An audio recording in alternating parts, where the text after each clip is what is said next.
Hello my dear students, welcome back in AS Academy Digital Classes. 11th computer science के chapter 1 computer systems पे हम बात कर रहे थे और अभी पिछली वीडियो में मैंने आपको बताया था माइक्रो प्रोसेसर्स के बारे में। हमने अब डिस्कस किया था कि डेटा बस क्या होते हैं, एड्रेस बस क्या होते हैं और कंट्रोल बस क्या होते हैं, और साथ ही साथ हमने माइक्रो प्रोसेसर के डिफरेंट एप्लीकेशन बताए थे। हमने बताया था कि कैसे जनरेशंस कैसे ग्रोथ हुआ था माइक्रो प्रोसेसर, कैसे एक big micro processor small size micro processor में विद एफिशिएंसी और हाई स्पीड्स के साथ कैसे डिजाइन हुआ था। हमने ये सारी टॉपिक डिस्कस किया था। अगर अभी तक आपने हमारा वो वीडियो नहीं देखा है तो डिस्क्रिप्शन में आपको लिंक मिल जाएंगे, वहां से आप उस लिंक पे जाके उस वीडियो को देख सकते हैं। मैं फिर से याद दिला दूं कि 11th के आईपी और सीएस में कुछ सिलेबस कॉमन्स हैं, बट ये जो टॉपिक मैं डिस्कस कर रहा हूँ ये कंप्यूटर साइंस वाले बच्चों के लिए है, आईपी में नहीं दे रखा है। बाकी आप अगर पढ़ना चाहते हैं तो आप पढ़ सकते हैं, आपको नुकसान नहीं करेगा। नॉलेज हमेशा आपको कुछ ना कुछ देता है, आपसे कुछ लेता नहीं है।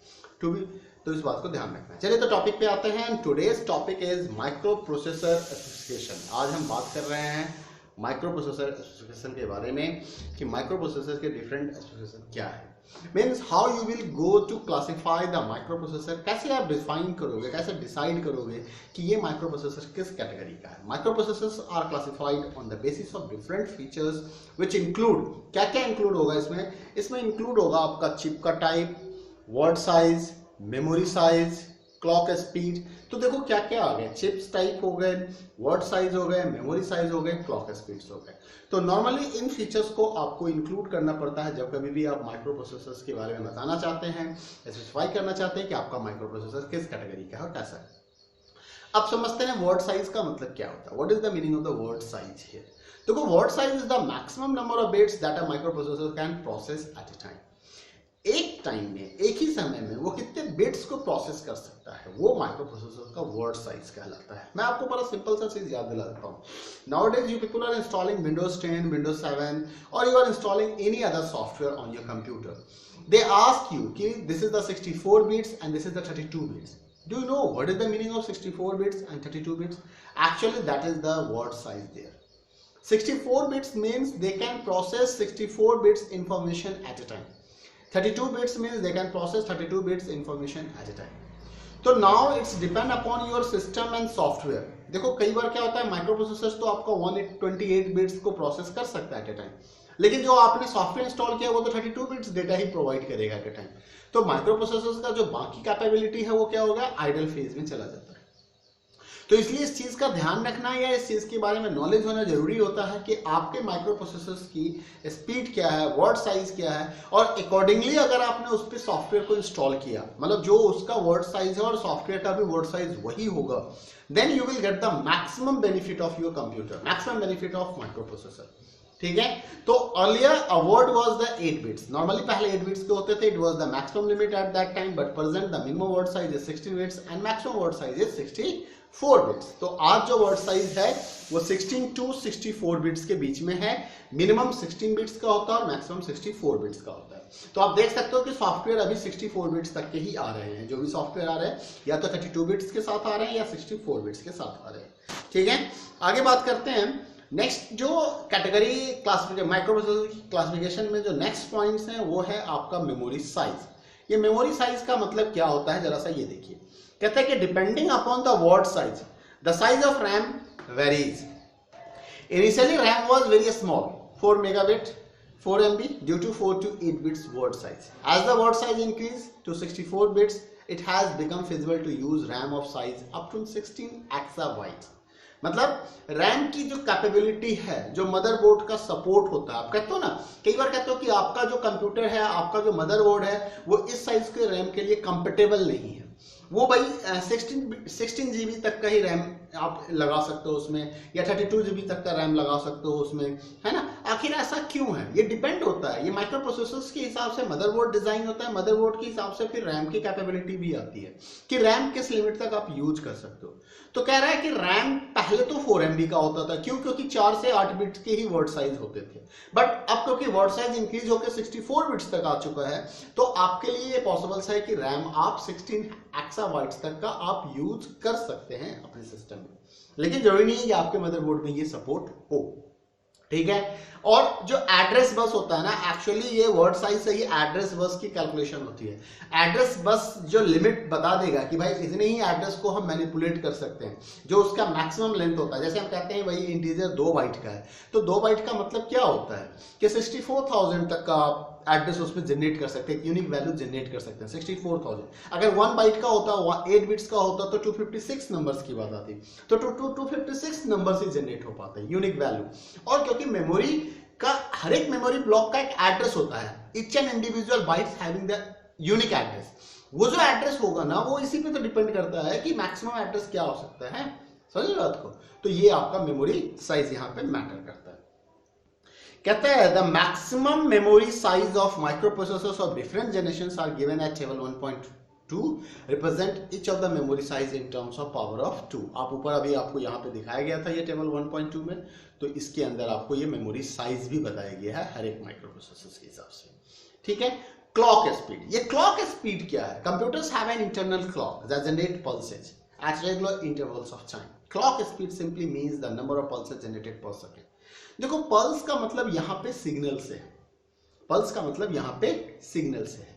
तो कंप्यूटर्स के जो इंटरनल क्लॉक होते हैं वो पल्स जनरेट करते हैं, सिग्नल्स जनरेट करते हैं, और उसी सिग्नल्स के बेस पे ना इंस्ट्रक्शंस फर्दर प्रोसेस हो रहा होता है या फर्दर पास हो रहा होता है, या एक डिवाइस से एक यूनिट से दूसरे यूनिट के पास ट्रांसफर होता है। तो कहता है कि जो क्लॉक स्पीड होती है वो नंबर ऑफ पल्स जनरेटेड पर सेकेंड्स के हिसाब से by the clock inside a computer, clock inside the computer. The clock speed indicates the speed at which computer can execute instruction. जो स्पीड है कंप्यूटर, अब देखो आप समझो, क्लॉक स्पीड एक्चुअली कंप्यूटर की स्पीड को ही बता रहा है। जैसे कि आपका कंप्यूटर, अगर कहते हो कि आपका कंप्यूटर 3 गीगाहर्ट्ज का है, आपका कंप्यूटर 3 गीगाहर्ट्ज का है, तो इसका मतलब हो गया कि 3 बिलियन इंस्ट्रक्शंस वो पर सेकंड के हिसाब से प्रोसेस करेगा। अगर कोई कहता है कि नहीं मेरा प्रोसेसर 1 हर्ट्ज का ही है, 1 किलो हर्ट्ज का है, सपोज करो, मैं एक एग्जांपल दे रहा हूं आपको, तो 1 किलो हर्ट्ज का मतलब हो गया कि 1000 इंस्ट्रक्शंस पर सेकंड में मैनिपुलेट होंगे। तो जितना ज्यादा पल्स जनरेट होगा उतना ज्यादा इंस्ट्रक्शंस प्रोसेस हो सकता है। तो क्योंकि आजकल के, पहले क्या था, इसका जो बेसिक मेजरमेंट यूनिट है वो तो हर्ट्ज है, ठीक है, बट किलो हर्ट्ज में भी मेजर होते थे, लेकिन अभी जो हम प्रोसेसर देखते हैं वो गीगा हर्ट्ज की स्पीड में आते हैं, और गीगा हर्ट्ज के मतलब हो गया बिलियंस ऑफ पल्स पर सेकेंड, मतलब एक सेकेंड में बिलियंस पल्सेस जनरेट होते हैं, और क्योंकि बिलियंस पल्सेस जनरेट हो सकते हैं तो बिलियन इंस्ट्रक्शंस को प्रोसेस किया जा सकता है माइक्रोप्रोसेसर्स के द्वारा। नेक्स्ट मैं बात करता हूं कोर्स के बारे में। मैंने कल के वीडियो में भी यही बात बताया था, अपने पिछले वीडियो में मैंने इस बात पे डिस्कस किया था कि कोर का मतलब क्या होता है। पहले क्या था कि सिस्टम सिंगल कोर प्रोसेसर होते थे, अब क्या है मल्टी कोर प्रोसेसर आने लगे हैं। किसी में 2 कोर होते हैं, डुअल कोर होता है, किसी में i3 हो गया, i7 हो गया, ये क्या है मल्टीपल कोर होते हैं। अब ये कोर को जरा समझना होगा। कोर क्या है? एक basic computation unit of the CPU है। एक सीपीयू के अंदर में जो कंप्यूटेशन का काम कर रहा है वो कितने हैं वो बता रहा होता है, तो बेसिक यूनिट है सीपीयू का। Earlier processor had only 1 computation unit, पहले एक ही होते थे, thereby capable of performing only 1 task at A time, तो वो सिंगल टास्किंग प्रोसेसर होते थे। With the advent of multi core processor, मतलब अब क्या हो गया, कई सारे प्रोसेसर आ गए, it has become possible for the computer to execute multiple task.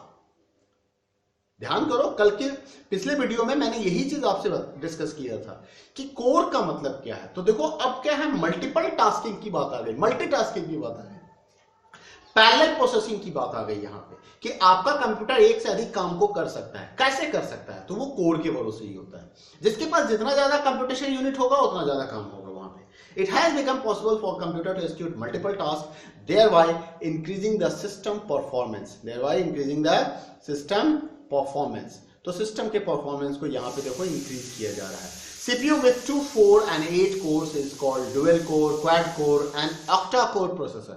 अगर 2 कोर है तो उसे आप डुअल कोर कहोगे, 4 है तो क्वाड कोर कहोगे, और अगर 8 है तो ऑक्टा कोर प्रोसेसर कहोगे। और ऐसा ही मोबाइल के माइक्रो प्रोसेसर के साथ भी आप देख सकते हो। आप कभी अपने सिस्टम्स के कॉन्फ़िगरेशंस को गूगलिंग करके देखो, आपके पास जो कंप्यूटर है, जो मदरबोर्ड है, जो माइक्रो प्रोसेसर आपने लगा रखा है अपने सिस्टम में, उसको गूगल करके पता करो, आपको पता चल जाएगा कि उसमें कितने कोर हैं और कितने कंप्यूटर यूनिट है। तो अब आपने क्या देखा कि माइक्रो प्रोसेसर का जो क्लासिफिकेशन होता है वो कोर के बेसिस पे होता है, उसका क्लासिफिकेशन जो होता है क्लॉक स्पीड के बेस पे होता है, उसका क्लासिफिकेशन उसके मेमोरी साइज के बेस पे होता है और उसके वर्ड साइज के बेस पे होता है। तो ये जो 4-5 पॉइंट्स हैं जिससे आप ये पता कर सकते हो कि आपके माइक्रो प्रोसेसर्स की क्वालिटी क्या है और कैपेबिलिटी क्या है, आप दोनों ही चीज पता कर सकते हो। मैंने कल बताया था एक माइक्रो कंट्रोलर्स होता है सीपीयू के अंदर में, हर एक सीपीयू के अंदर में एक माइक्रो कंट्रोलर्स होते हैं। तो माइक्रो कंट्रोलर क्या है, is a small computing device which has a CPU. CPU के अंदर में छोटा सा कंप्यूटिंग डिवाइस है, a fixed amount of RAM, ROM and other peripherals all embedded on a single chip as compare to microprocessor that has only CPU on the chip.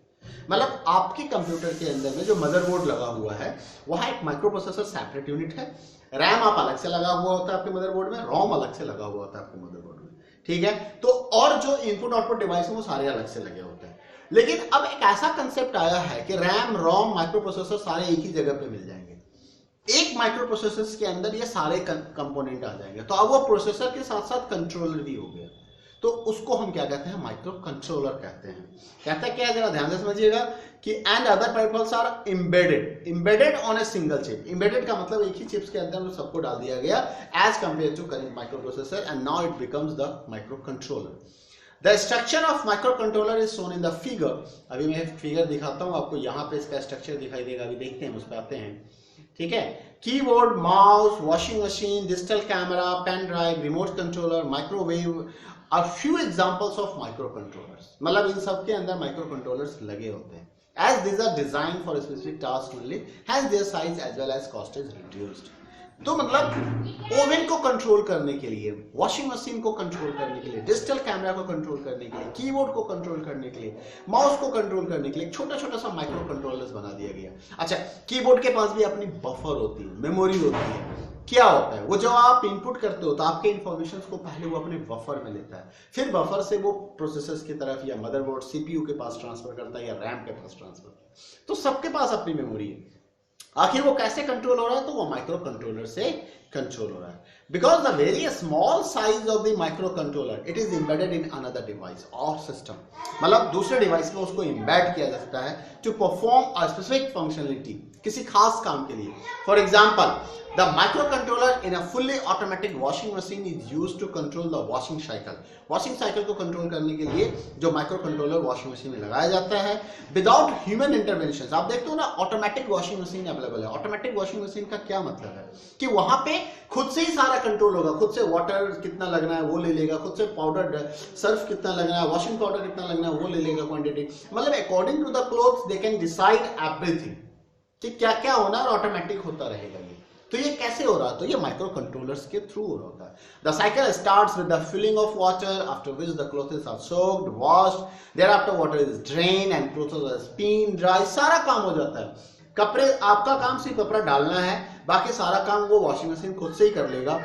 पानी कितना चाहिए वो डिसाइड कर लेगा, वॉशिंग सर्फ कितना चाहिए वो, वॉशिंग पाउडर कितना चाहिए वो डिसाइड कर लेगा, साइकिलिंग कितनी बार होनी चाहिए, कितने टाइम तक उसको रोटेट कराना है वो डिसाइड कर लेगा, क्लोथ को वॉश भी कर देगा, ड्राई भी कर देगा और एट लास्ट आपको सिर्फ मतलब डालना और निकालना आपका काम है, ठीक है। The simple use of micro controller has permitted repetitive executions of tedious tasks automatically without any human intervention, thereby saving precious time।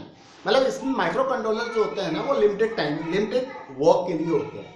तो उसमें वो एक ही काम को रिपीटिव करना है, उसको पता है कि इतना ही इंस्ट्रक्शन फॉलो करना है। 5 स्टेज है, 6 स्टेज है, 10 स्टेज है और इसी स्टेज को फॉलो करना है और रिपीटिव चल रहा होता है उसमें। तो वहां पे क्या है, ह्यूमन इंटरवेंशन खत्म हो गया, तो आपके टाइम को सेव कर दिया गया। तो that is the advantage of micro controllers. अब जरा सा माइक्रो कंट्रोलर का स्ट्रक्चर देख लीजिए। इसमें क्या है, एक बस सिस्टम लगा हुआ है, बस सिस्टम मेमोरी से इंटरेक्ट कर रहा है। आप यहाँ पे ध्यान से देखिए, ये आप देखिए यहाँ पे जरा सा ध्यान से कि आपके पास एक बस सिस्टम है, ठीक है। बस सिस्टम क्या होगा, डेटा ट्रांसफर करने में काम करेगा। अब ये कंट्रोल बस भी इसी के अंदर लगा हुआ है, डेटा बस भी यहाँ पे मिलेगा, एड्रेस बस भी यहाँ पे मिलेगा। क्लॉक से क्लॉक जनरेट हो रहा है, पल्स जनरेट किया जा रहा है, सीपीयू उसके हिसाब से इंस्ट्रक्शन को प्रोसेस करेगा। सीपीयू मेमोरी से इंटरेक्ट कर रहा है, सीपीयू इनपुट आउटपुट पोर्ट से कनेक्टेड है तो इनपुट आउटपुट डिवाइस से भी इंटरेक्ट कर रहा है। इनपुट आउटपुट पोर्ट बस के थ्रू इंफॉर्मेशन को ट्रांसफर कर रहा है मेमोरी को और सीपीयू को दे रहा है। तो कुछ इस तरीके का स्ट्रक्चर इसके अंदर आपको दिख जा रहा है। ऑलमोस्ट देखो, क्लॉक भी है, सीपीयू भी है, मेमोरी भी है और इनपुट आउटपुट डिवाइसेस के पोर्ट्स भी लगे हुए होते हैं। ठीक है, तो this is for today lectures. आज के लिए इतना ही। अगले टॉपिक में जब हम बात करेंगे तो अगला लेक्चर्स हमारा होगा डेटा एंड इंफॉर्मेशन के ऊपर। ठीक है, तो मिलते हैं अगले वीडियो में। तब तक अपना ख्याल रखिएगा। वीडियो पसंद आ जाए तो लाइक कर दीजिए, शेयर कर दीजिए अपने दोस्तों के साथ, और चैनल अभी तक आपने सब्सक्राइब नहीं किया तो सब्सक्राइब कर दीजिए। Thanks for watching. Bye bye, take care.